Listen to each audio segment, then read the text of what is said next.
Good afternoon, everybody. Our session today is we're gonna explore how technology can drive resilience, sustainability, and community impact here in South Florida.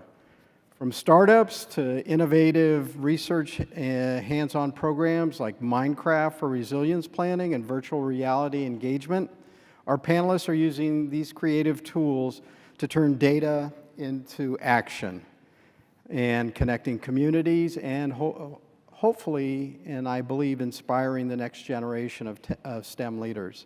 So over the next few minutes, we're going to hear about the challenges and opportunities of launching and scaling new technologies, the lessons learned from our community-driven projects, and the vision for making South Florida a hub for resilience innovation for many years to come. So I'm going to start with Daniel. And Daniel, what is the current landscape for ocean and data AI solutions, and what's notable momentum is there in this segment of the larger blue economy? Yeah, absolutely. So hi, I'm Daniel Kleinman. I'm the founder and CEO of Seaworthy Collective. We're a Miami-based nonprofit supporting the earliest stages of startups developing solutions for ocean impact. Back in 2021, or 2020 when we started, when we talk about ocean innovation in South Florida, there really wasn't that, we say, ecosystem or community of innovation for doing this kind of work here. Earlier, you heard from our cohort 1 startup, Kind Designs. We've now supported, oh, there you go, if you want to flip a slide or two for me here. If you want to go to the next slide. We have two programs, or two umbrellas of programs, our community programs that focus on helping to really build not just awareness, but awareness of opportunities to actually take the leap in entrepreneurship so that they can get support through our formal startup programs, our Startup Studio and Incubator, either co-create a startup, building a startup and interdisciplinary teams from scratch, or supporting their existing idea. You can go to the next slide. To date, we've supported over 100 entrepreneurs and 50 startups who have raised over $34 million, but more importantly, almost half of those startups have come from Florida, and we're really proud of that. Because as I was saying, back in 2020, there really wasn't much representation regionally, and now we've seen that really grow 11-fold in our 5 years in business now, with over 22 startups locally now. But getting to the ocean data piece, perfect tee up. We won a $14 million NOAA grant at the end of last year, and NOAA had basically tasked us with being what they called the market makers and showing what actually is the market for ocean data. Historically, government, especially federal government, have been the primary buyer and driver of ocean data. And what we're seeing now after just finishing our first cohort under our continuum partnership is that there really is this emerging opportunity to not only characterize things like risk, but even help to understand what the opportunities are from coast resilience and coastal construction to even how do we make permitting more efficient with AI, to even understanding just how do we value things like blue carbon and have true verifiable understanding of the impact and how we can actually quantify that. So happy to get into more of that. Bottom line, it's an amazing emerging part of the larger blue economy that is getting a direct investment from NOAA through us that we're excited to see moving forward. And next slide has, if you want our info, feel free to scan that. All right. Ashante, Jacksonville recently became the 13th city added to Minecraft for resilience planning. Can you share how this program works and what impact it's had? Yes, hello everyone. Thank you guys for sticking around. I am Ashante Green. Much like much of you, green is my life, but it happens to be my last name. And I got the green chair. So I serve as a sustainability manager for the city of Jacksonville, the first in my role, leading a division of a very small team. One thing that has always been important to me is meaningful community engagement. Oftentimes I have the privilege of being at a table that sometimes the community is not welcome to, and I feel that the youth is a big part of the community. So one of the things I'm very, very proud of, given the fact that I have a 12-year-old son who is crazy about Minecraft and Roblox, is I'm proud to say I'm one of few people in the world that is actually a character in Minecraft, anywhere in the world. So thank you. I don't know if you can see her. She has a little green suit and a little afro bun, and I wear green every day. But we partnered with Microsoft, Minecraft, C40 Cities, our local school district, to do the Schools Reinventing Communities Challenge, and we developed the New Jack City Build Challenge. So it's literally adding our city as a digital world into the Minecraft platform. And it's pretty much doing a competition for grades 3rd through college, and students are challenged to redesign Jacksonville spaces using Minecraft. So it teaches them about sustainability, civic leadership, planning, and then there are other real NPCs, which are non-playable characters that they can go up to learn about civics and the real work we do. Why Minecraft? It is literally the leading industry when it comes to sports. It's the top sports. Esports is emerging. And we were able to plug in real city plans like our Resilient Jacksonville strategy, which we're very proud of, our climate action plan, and leverage partnerships with local corporations and national corporations to give away $10,000 cash to students and get their ideas forward. So we're really proud of it, and I do think that this is just one example of getting creative with engagement and making sure that everyone's at the table to really take resilience and sustainability forward. So Ashante, let me just ask you another question about this. How can initiatives like Minecraft challenges or seaworthy projects create pathways for STEM careers and entrepreneurship? Yeah, that's a really good question. And I think in this work, we talk a lot about resilience and adaptation and mitigation of future issues, but we don't talk enough about succession planning.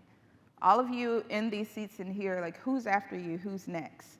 In the work you do, are you being meaningful about engaging and inspiring the next generation? So this project is an example of creating pathways not only to sustainability and resilience. I would love to see a lot of little me's running around, but as we know, sustainability and resilience touches almost every single industry, and pathways to STEM is important. So the work that I'm doing as well as the work you're doing, I know it really impacts everyone. Yeah. And I'll just add, to me, education with opportunity is potential wasted, right? So how do we make sure that we're actually connecting the education that we're providing? I mean, there are more marine science degrees than there are jobs. That's just the reality, right? But we don't talk about that in academia and present these alternative avenues through entrepreneurship enough. And so it's not just about raising awareness of this pathway, but actually creating that tangible support and opportunity to take their career that direction, so that not only we can fill these jobs, but part of the building an emerging sector is also entrepreneur development, is workforce development. Yeah, and meeting them where they are. Everyone doesn't learn in the same way. Everyone doesn't consume information in the same way. And literally, I've had students come up to me that never thought about being like a civil engineer or an urban planner. And just because they had made that connection with Minecraft, now they're considering those careers. Interesting. Serena, your team engages communities on sea level rise using immersive technologies. What was the initial motivation, and how has that changed over time? Thanks for the question, Commissioner. I'm Serena Herman. I lead a research center at Florida Atlantic University. It's the Center for Urban and Environmental Solutions within the School of Ecos. Go Owls. And I want to run, if you don't mind there at the media desk, to run a little video. And I'll answer the commissioner's question just as soon as we've seen that. Largest area flooded. How much damage population enjoys the many waterfront access points to the major storm for a variety of recreational combined with king tides. Just in front of sea level rise, you can see Osprey Park. The extent of the flooding to your left, even more. You can see Gettler Park. Seems like a little sound issue. I can just kind of say a few words. It's a very short video. What you're seeing right now is an aerial view of West Palm Beach. We were fortunate to partner with the city of West Palm Beach on this project. They wanted to show what flooding could look like in the parks along the Intercoastal. So from this building, a 10-minute drive, you'd see these pocket parks, Osprey Park, and a couple of other parks along the Intercoastal that are being highlighted on the screen now. They wanted to talk about flooding with their citizens. They wanted to gain support for their initiatives. They wanted to see what the citizens preferred in terms of solutions. So we were able to partner with the city and an amazing technology partner, Virtual Planet Technologies, to produce this experience. If you haven't gotten a chance to see it in the headset, please reach out and I'd be happy to bring it to you. To answer your question, we started out on this work, the first project was in Fort Lauderdale actually, and what we wanted to do was provide a way to communicate sea level rise in a way that people could understand. When you go to a typical meeting with residents and you try to talk about some of these concepts, it's very difficult to picture the different levels of water, for example, or the different places on the map that it might impact. But by providing an immersive experience, we did the Los Olas Boulevard in Fort Lauderdale back then. It gave us a way to talk to people in a very visual way. So the idea there was more educational. But now, a few years later, with this project, it was more about a theory in which we say acting leads to believing. So we think that maybe we believe something and therefore we act upon it, but there's a branch of science that there's some proof there that shows that when we act on something, we might come to believe in it more. I'll give you an example. Getting people out to a beach cleanup, yes, we want to clean our beaches, but when people show agency on a topic, they tend to believe more in that topic. Another thing we found with using the headset, so we conducted an experiment, was that the people who had seen the experience in VR were way more likely to have an emotional response to the topic. The people who had, as opposed to the people who saw the 360 video, they were more likely to want to take action on that topic. They were more likely to understand that topic. So these are the reasons that we engage with VR. And so like Ashante was saying, when you engage with people, when they can lift and lower the sea level, when they can say, yes, I want more information, when they get to engage with the scientists, when they get to talk to each other, there's more likely to be action on these topics. All right. Daniel, how has South Florida's regional ecosystem for ocean innovation and the blue economy grown to support emerging technologies and the broader blue tech startups? I'll start with saying today is a great microcosm of that. This is my first time at this summit, and the fact is there's a lot of, I think, echo chambers and silos within resilience and climate. And we often see, especially, I'll speak firsthand from my experience getting my master's at University of Miami, that blue economy and innovation is often left out of the discussion. And yet, as you saw Kind Designs earlier, there are some really inspiring and talented individuals that need the support and opportunities to do this work. And so Anya was literally back in 2021 part of our first cohort. We've now had 99 other entrepreneurs in addition to her that we've supported over the years. But more importantly, when we look at the regional ecosystem or basic community, we've really seen this critical mass grow where from those first 2 years, only 10% or 2 out of the 20 startups we supported were based in Florida to now the majority of our last 3 years have had Florida-based companies. And it's not all of a sudden having a bias for us, it's that there's a critical mass really here. And I think the power of representation, of having a founder on stage that people can identify with. I saw people coming up to Anya outside earlier and realized that if she can do it, and she was a lawyer, she wasn't someone who, she didn't, her law degree wasn't in coastal resilience and contracts, right? But she found her way into being a founder. And so how do we abandon these preconceived notions of what it takes to take the leap into entrepreneurship and realize that people from all backgrounds do this work, and we just need to have the confidence and conviction in an idea and support to develop that idea to get over that hump. And we've really seen that happening. So, Ashante, how did you get started? And can you help advise other people that are here if they're interested in community-based and student-led programs, what kind of resources and collaborations they might want to reach out for, and how you were able to make this a successful up in Jacksonville? Yeah, so Minecraft is literally just one example of student-based engagement and programs. The way we were able to get that done was just building relationships. So City of Jacksonville, although we are the largest city land-wise in the continental USA, we're kind of just getting started in our journey towards resilience and sustainability. We just published our first, the Resilient Jacksonville Plan in 2023. We just finished our climate action plan a week ago. So we literally had to get creative to speed up and catch up and maneuver this changing climate. So one thing about me, I like to say I'm a master networker and I love to build relationships with people. So I went to Climate Week in New York, met some folks from Minecraft, and I've been trying to join the C40 group forever, little old Jacksonville. And I literally just started researching programs that were not your traditional means of engagement and education.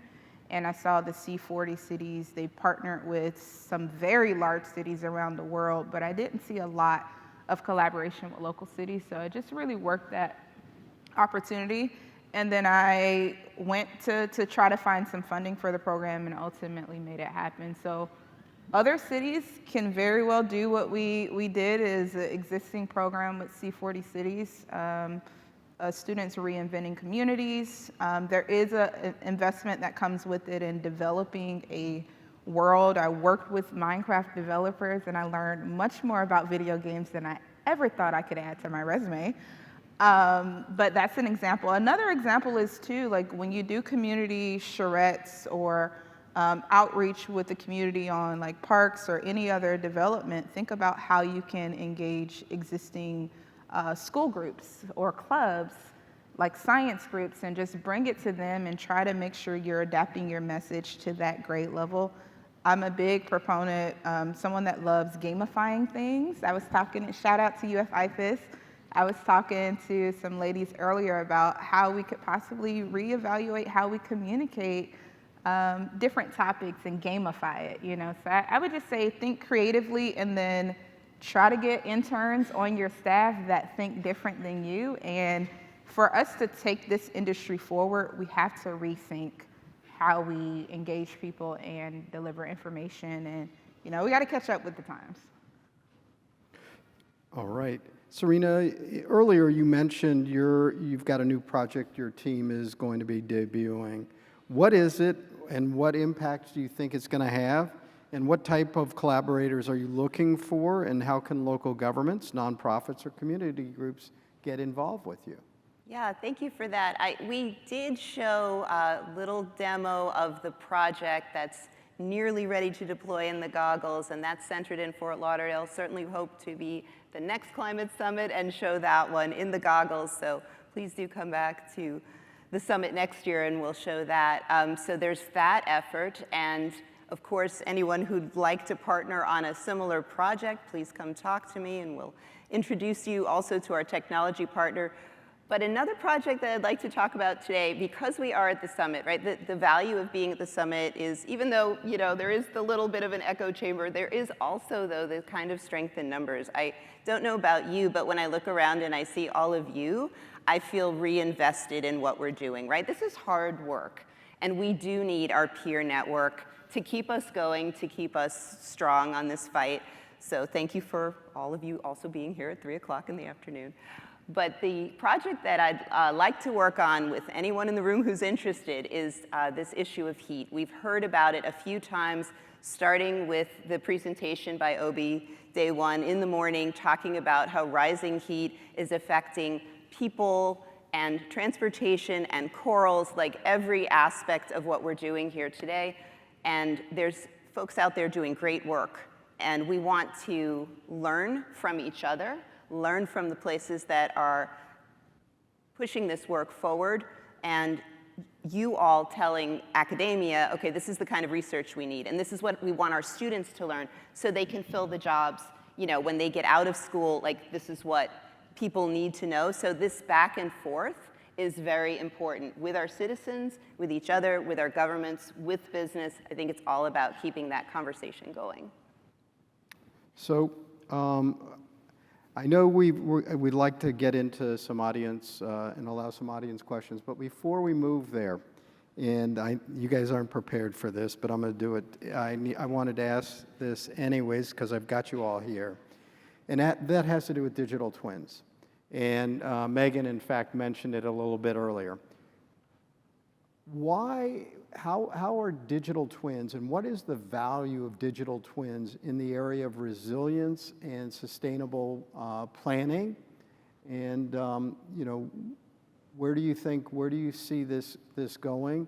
And if you want to talk about artificial intelligence and its impact as a tool for the data analysis, and that would be great. So I'll throw it out there, and if anyone wants to take this. Could take Thank you. one start at that question because we talked about it slightly. We all produce a lot of data, even if we're not thinking in that way, right? As a city, as a entrepreneur, in research, we produce this data.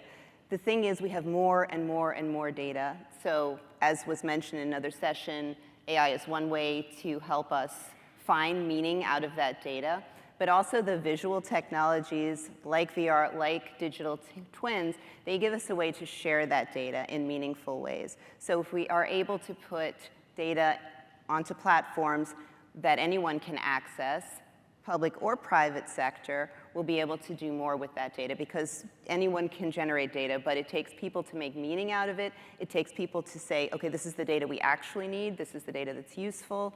Digital twins allow us to look at it in a way that we can have conversations with each other about what we need to know, what's critical for resilience. I'm happy to jump in from the business side. I think there's this balance of utility and actual demand, and this gray area of what's real.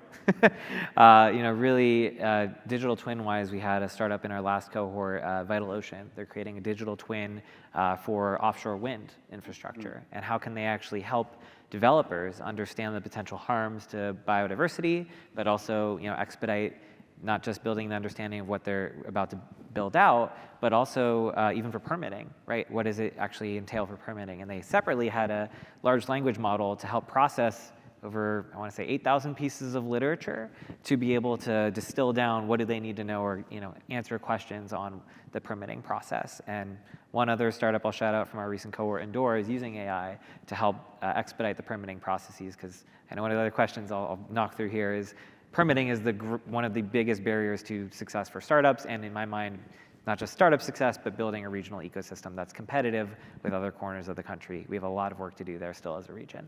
And AI can help us with that. Again, there's definitely still some vaporware out there as well. I definitely want to acknowledge that. But we are seeing already one of our startups turning a process for a Broward County government that was 3 to 5 days in length to 3 to 5 hours. So it's really, really impressive to see already how this technology can help.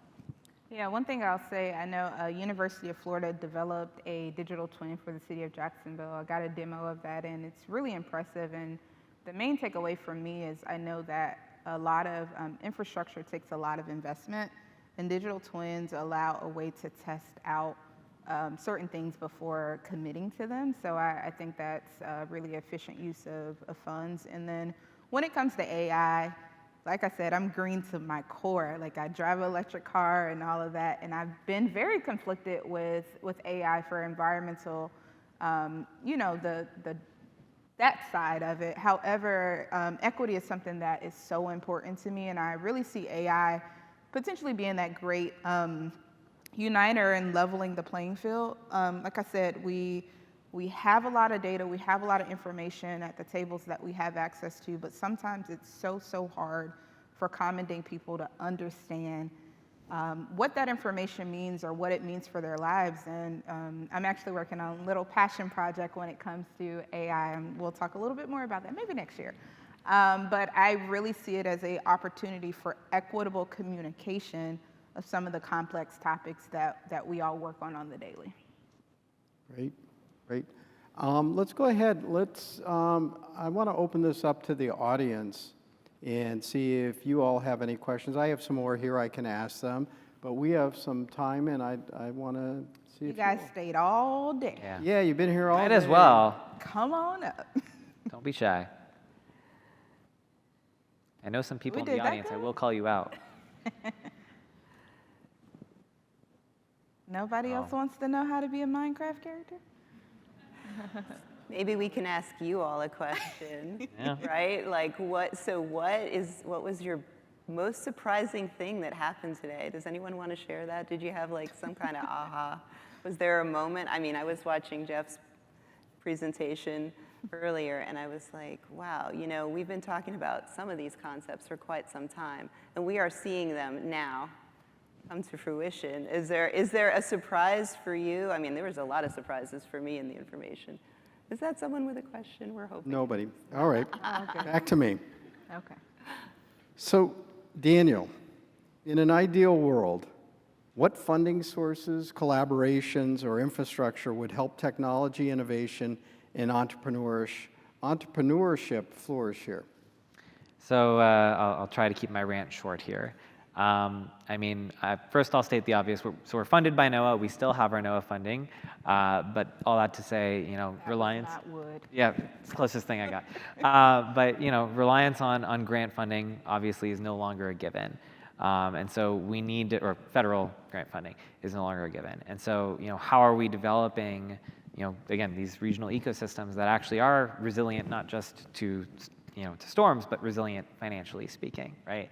A lot of focus when the government freeze happened earlier this year turned toward philanthropy, and philanthropy largely did not answer the call.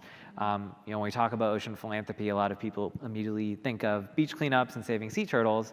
No one thinks about de-risking solutions for investment and developing regional economies and workforce development, and yet they are far more effective than the incremental impacts that traditionally philanthropy funds. So if anyone works with community foundations and small-scale philanthropy, there's a lot of economic development and more effective impact that can be unlocked by channeling those dollars toward real solutions and local businesses and job creation, which is a nice bonus too. So I cannot underscore the importance of philanthropy. And at the same time, my last quick note is just to say that if you're looking to procure solutions, there are other places than just universities, not taking anything away from universities, but you know, we see from our perspective after 50 startups, the majority have not spun out of universities. There are other sources of innovation happening, and we want to see those worlds combine, but there's a culture, from my personal experience in grad school, there's a cultural change that still needs to happen in many universities that hasn't happened, that can bridge the chasm in commercialization, and we're here to help. So this is open up to all of you. What opportunities do you see to connect academic research, startups, and local governments to drive innovation in resilience? At universities, we hope to teach people how to think. We hope to teach them to encourage their own innate creativity, critical thinking, problem solving, all the things. So no matter what you study, our goal, we hope, is to go into the world and do the hard things. So that's our mission. That's where we see value.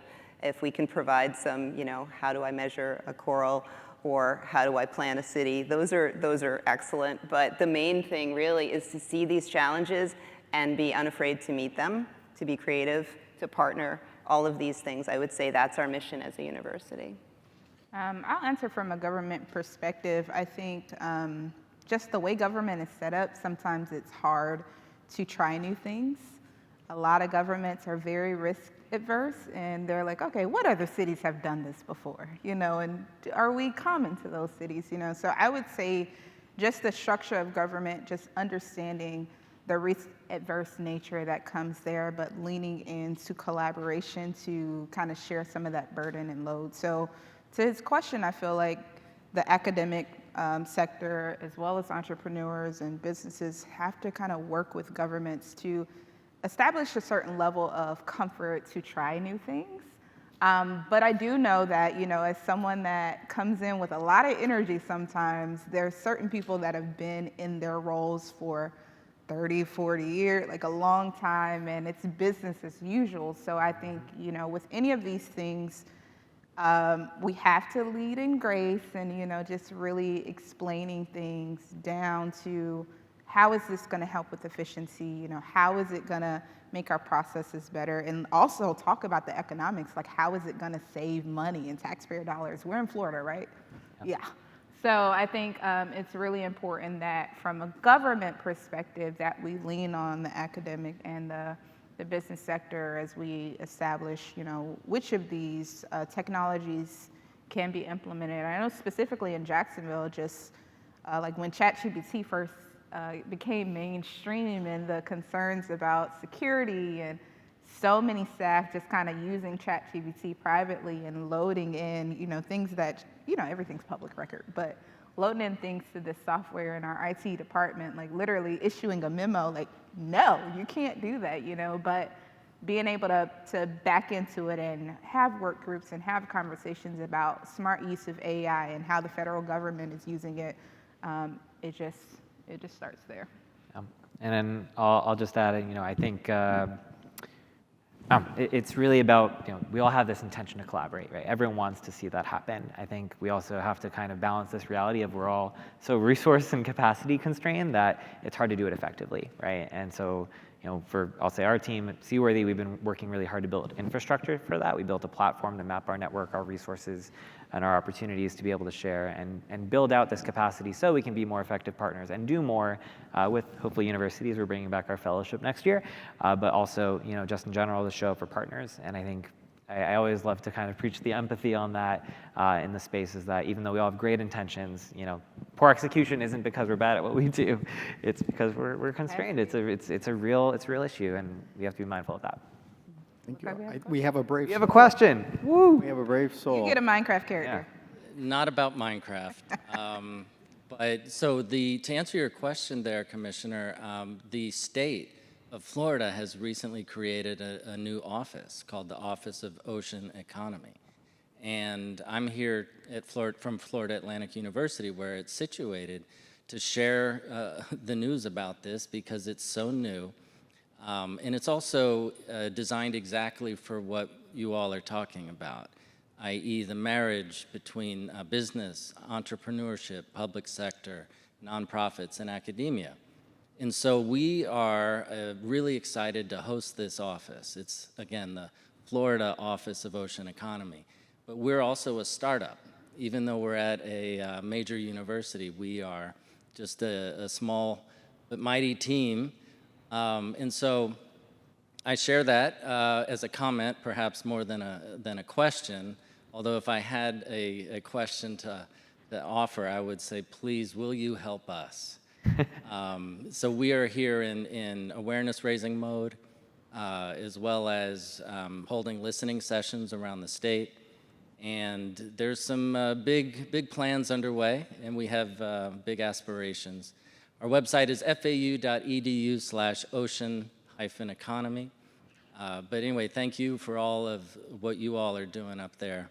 We want to come up to Jacksonville soon, by the way. So. Oh yeah, OSearch is headquartered in Jacksonville. We'd love to have you up there. All right, thanks. Yeah, I forgot about, I had just read that article, I think it was last week or the week before, about your office opening up.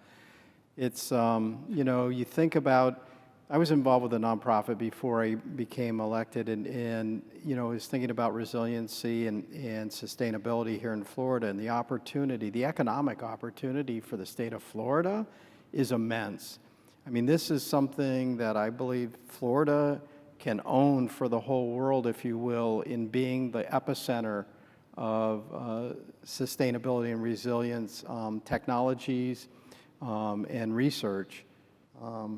And I'm glad to see the state has been moving forward on this, but it really is an opportunity for us, a huge economic opportunity for the state of Florida. Mm-hmm. So, 5 years ago when I said that, I was told I was crazy. No, not so much anymore. you might be. Yeah, it's still a little, but Looks like we have another oh, question over go there. for it.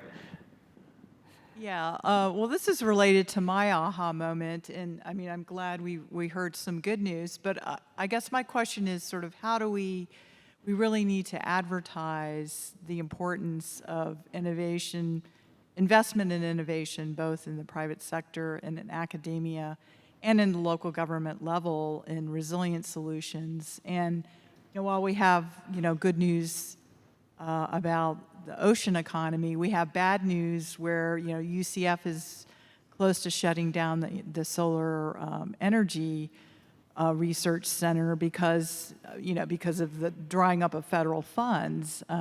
So how do we maintain, these really real resources for Florida's economy, creatively through maybe combining private philanthropy and public funding, but do it in a way where the public really understands why it's important for our economy?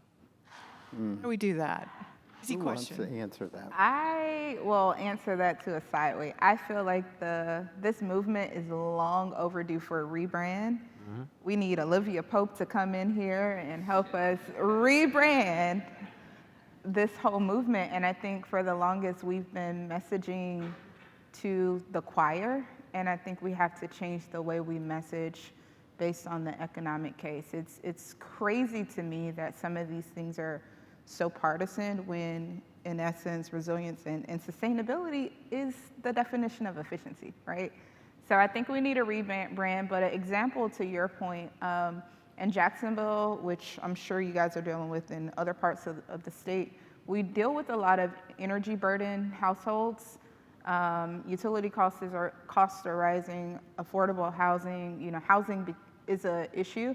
And for the longest, I've been trying to figure out how to fund a pilot for AI home automation within low-income households. I've applied for a lot of grants, got a lot of great feedback, but ultimately never got a federal grant for it.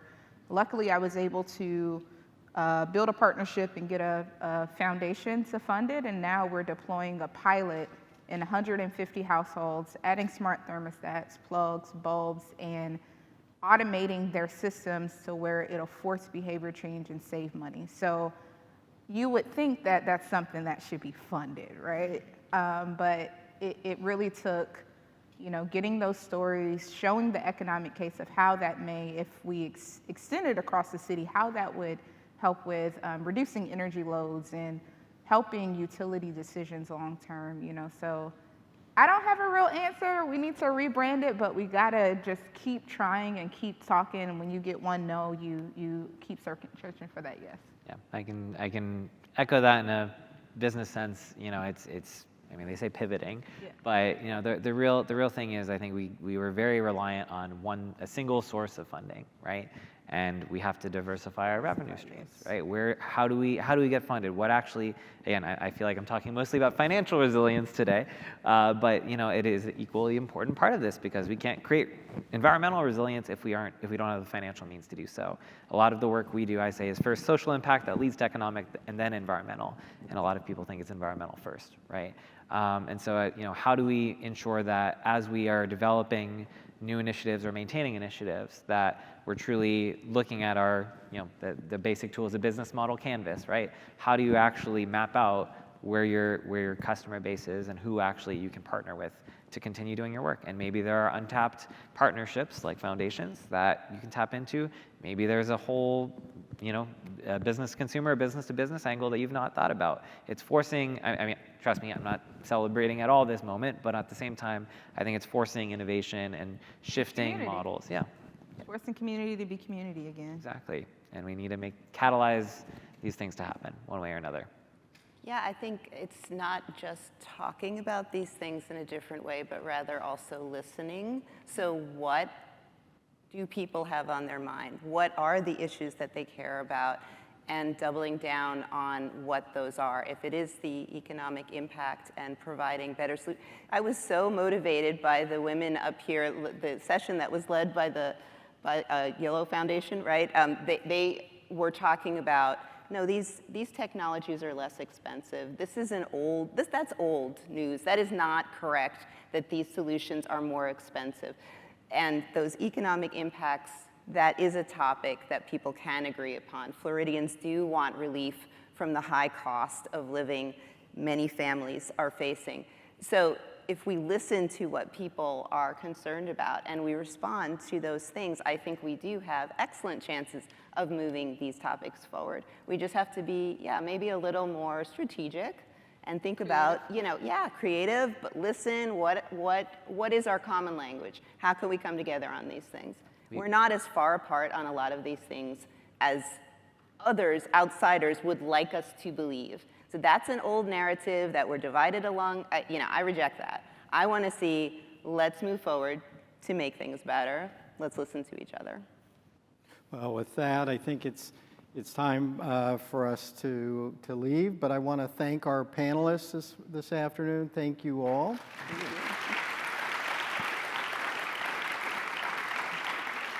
And I'm just going to take a point of personal privilege. I've been serving on the Palm Beach County Commission since 2018. I've been attending these events since 2018. This will be my last year. I will be terming out next November. I just want to thank you all and share my gratitude for the amazing work that you each do each and every day in making a difference in our community and making us a more sustainable and resilient place in Southeast Florida. So thank you all.